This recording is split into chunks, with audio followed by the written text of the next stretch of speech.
Nous sommes ici devant la carte de l'appellation Mercurey. Évidemment, cette appellation qui s'inscrit dans la côte chalonnaise, le prolongement, on peut dire, de la côte de Beaune, dans cet grand axe orienté nord-nord-est, sud-sud-ouest, coincé, on pourrait dire, même entre le fossé bressant et le massif cristallin qui se trouve plus à l'ouest. Ce vignoble se trouve sur un ensemble de roches sédimentaires, toutes formées à l'ère secondaire dans la période jurassique. Et en fait, la particularité de Mercurey, c'est qu'on va trouver tous ces étages géologiques, que ce soit des marnes, que ce soit des calcaires, qui se sont déposés pendant 50 millions d'années. Alors, une autre particularité de ce vignoble de Mercurey, c'est qu'il est traversé par une vallée relativement large, la vallée de la rivière Giroux, d'ailleurs qu'on appelle le Val d'Or, avec évidemment deux versants, un versant qui serait tourné vers le sud, un autre tourné vers le nord.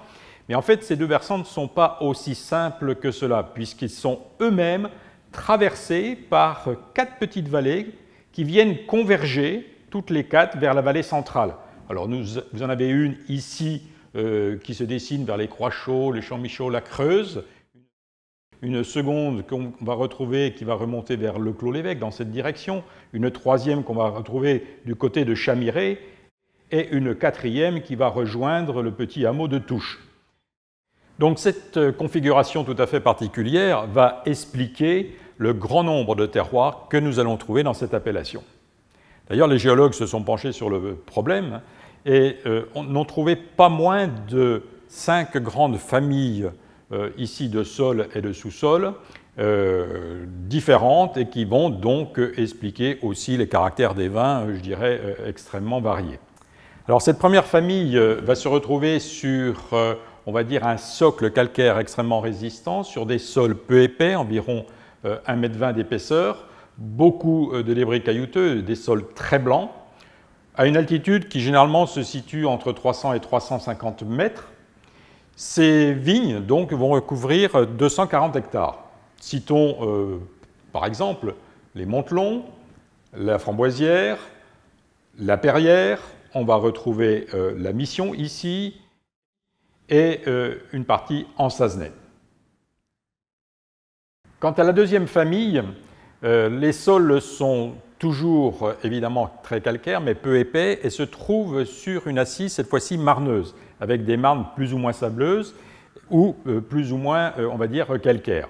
Leur localisation est relativement simple. On va les retrouver ici vers la Cailloute, les Croix-Chauds, le Clos des Barreaux, les Vazés et plus au sud sur le Clos des Montaigus.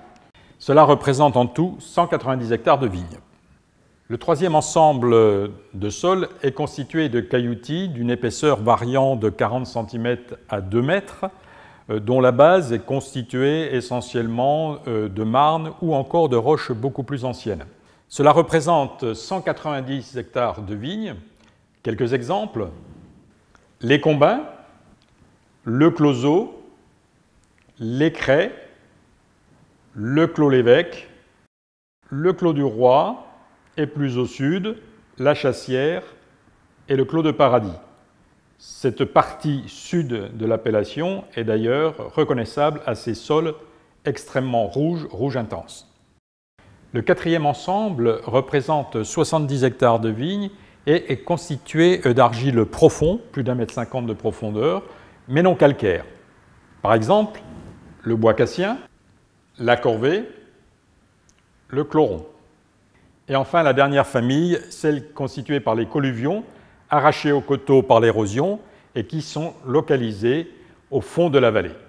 On les trouve de part et d'autre de la rivière. Quelques exemples: les vignes blanches, le Bourg, la Plante Chassée, Chamirey. D'une manière générale, le vignoble de Mercurey est très bien protégé des vents d'ouest. Vous comprenez mieux maintenant comment la grande variété des sols, des expositions et des altitudes va engendrer la grande diversité des expressions des vins de l'appellation Mercurey.